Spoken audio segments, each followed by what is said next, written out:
Working Cows Podcast, Episode 78, Bonus Episode. Welcome to the podcast that gives producers a platform to discuss and share paradigm-challenging practices. Practices that have increased the effectiveness of their operation and the joy that their families have received from this lifestyle.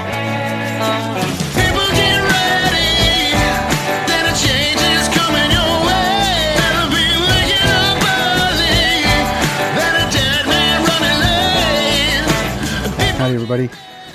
Just a brief episode here today with Steve Nelson, the president of Nebraska Farm Bureau. He is boots on the ground perspective and also giving us some good tips about how we can help out in this crisis and some examples of how that help is being put to use. So, Steve, thank you for joining me today on the Working Cows Podcast. Could you tell us just a little bit about what you are seeing happening there on the ground and kind of a perspective of what's actually going on in the lives of these operators and what they're experiencing as a result of this storm? Sure. Well, I might just do a quick update on how this all came to pass. We started out a little over a week ago with a heavy snowstorm forecast, and that was followed by considerable wind or higher than normal wind.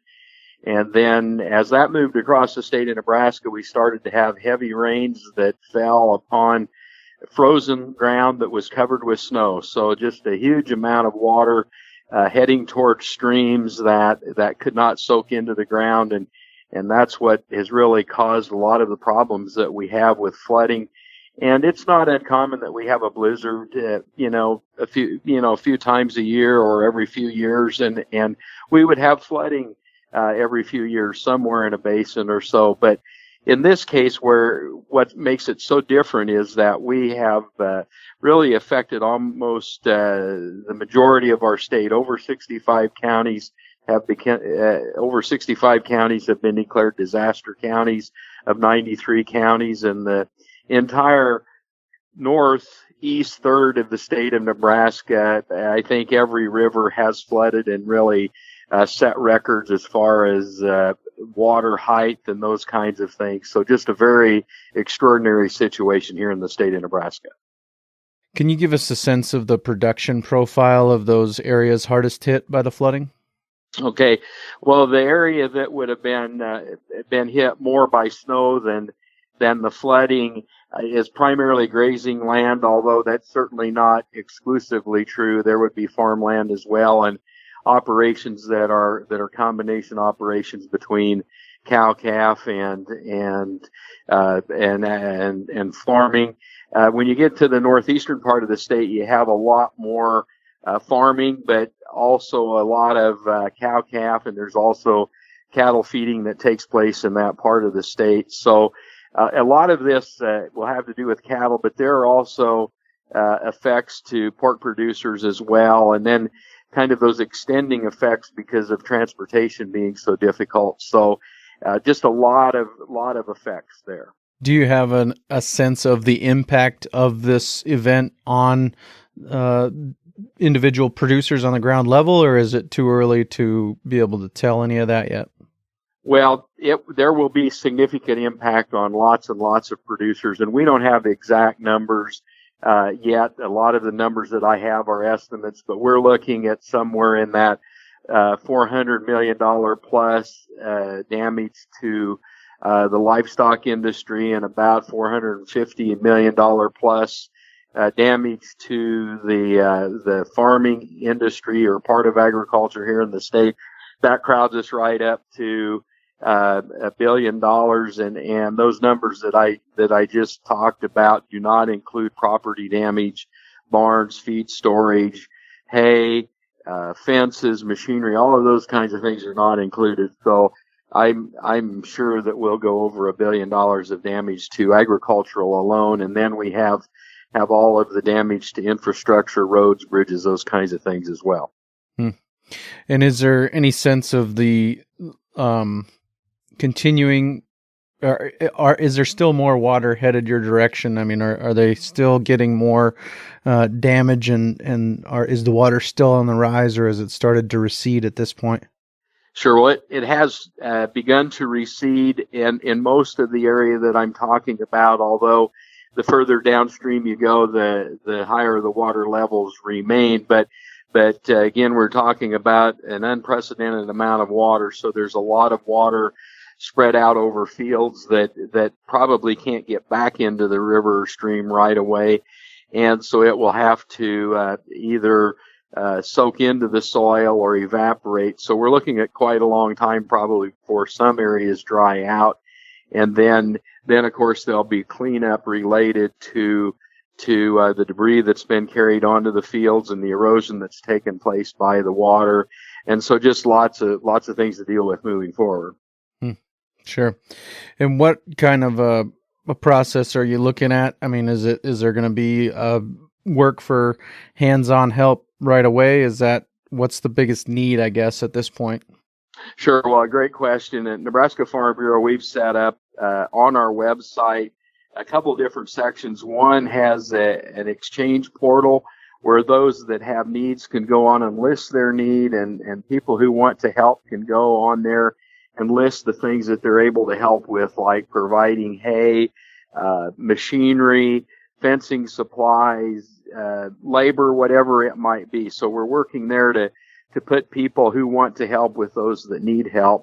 And then we've also created on our website an area that has a disaster relief fund portion to it, and you can click on there if you want to make a financial contribution.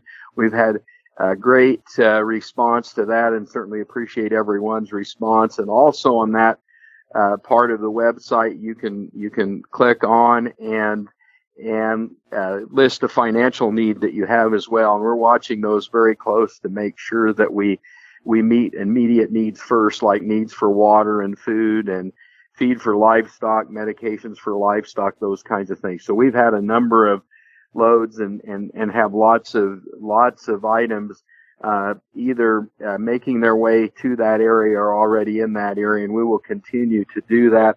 We're also linking up and have linked up with FEMA. They are using our portal to find out who has needs and how they can help. And also the Nebraska Department of Agriculture is using that and connecting up also to help meet the needs particularly for feed for livestock. Yeah, and this will be workingcows.net/78, episode 78 of the Working Cows podcast at workingcows.net/78, and those links will be up there as well as at workingcows.net/Nebraska. So I've written a couple of things up on that and put those links up there, and I'll put them on this show notes page as well. What are the needs as far as physical materials? You mentioned hay, you mentioned some of those things. I mean, how are those needs being met, I guess is my question. Sure. Well, there are a number of ways that they're being met. We've had a lot of people volunteer and offer help. So offer to bring feed into the area. There's all kinds of needs, because there are situations where these floodwaters washed everything away. The feed pile is gone. The buildings that held, where people stored their mineral and those kinds of things are gone. So they need all of those things. We're working to get those there. We moved colostrum up into that area for baby calves where the cow has been lost, and we continue, of course, to work to meet the needs of people as well, to make sure that there's water and food in the area, and so we're doing all of those things. And again, we do that by the portal that we have, looking at that and making sure that we're getting those needs hooked up with people that want to help. And so I really do appreciate the work you're doing to get the word out.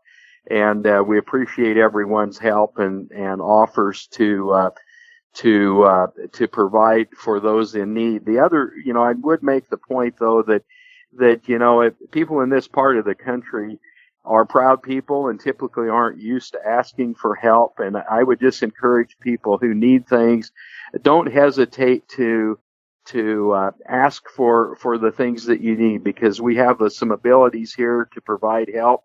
And while we may not, certainly would not be able to meet all of everyone's needs, we can meet needs of some needs of individuals, and certainly work towards meeting these immediate needs. And so we will again continue to work very hard at putting the resources that have been donated through our foundation to work just as fast as we possibly can. Yeah, definitely something that I was going to call attention to is that, we maybe as people who are on the outside looking in shouldn't be waiting to be asked necessarily to help either, that we should maybe just show up and offer to help, because it's not always the easiest thing to do, to ask for help. Well, you're right. And I know that when people show up to help, there will be those that will find a place for them. So certainly appreciate that very much. Is there a place, is that portal just the best place to go and find those needs and get connected up? I think it is. There's a lot of needs there, but if you're wanting to volunteer, if you're wanting to, bring some supplies to the area, whatever, if you get that on there, then we can help connect you up with people who have needs. For one thing, a lot of the roads are damaged and not passable in the area. So just the logistics of getting things where they need to be are difficult. And so we want to help with that and help make sure that those needs are met as quickly as possible. Sure. There's a reason why we gather all the feed that we can into one place during a certain time of the year, and to see all that wiped away, that's months of work gone, and you don't plan to have to rebuild that supply right in the middle of calving season. So it's an incredible obstacle that these people are facing, and I'd really appreciate as many people as possible to head over to the Nebraska Farm Bureau website. That'll be linked at workingcows.net/78 to see what the needs are and see how you might be able to meet those needs. Well, and again, appreciate that very much. I think that one of the things that stood out here is, we had a fairly short warning time period for this storm, but normally producers react and do as much as they can. But I had a report today of a family who had a calving pasture that they've used for over 50 years. There's never been water in that pasture, and they had, the water came up high enough to wash cow-calf pairs away. So, this is just a situation of an extraordinary set of losses and circumstances. And so, again, just very much appreciate everyone's help. Sure. Steve, I thank you so much for your time today, and I don't want to keep you long. I know that you're probably busy with a bunch of other things and responsibilities, but I just would encourage all the listeners to check out that website, and obviously to pray for the people of Nebraska and to bear their burden, as it says in Galatians chapter 6, verse 1, in whatever way you can, emotionally, physically, spiritually, mentally, bear that burden with them, because they're going to need it. I could not agree with you more, and thank you very much for having me on. I was glad to have an opportunity to sit down with Steve and share a little bit about what Farm Bureau is doing on the ground there to help out. And again, links for everything today will be at workingcows.net/78. Also, workingcows.net/Nebraska.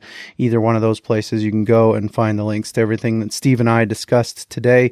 Coming up later on this week, another bonus episode, we're going to talk to Dave Pratt about what we can do to start recovering from disasters and what we can do to prepare for disasters. So keep an eye out for that, and we will see you later on this week with another episode of the Working Cows podcast, as well as next week we will be talking to Brett Wright on the Working Cows podcast.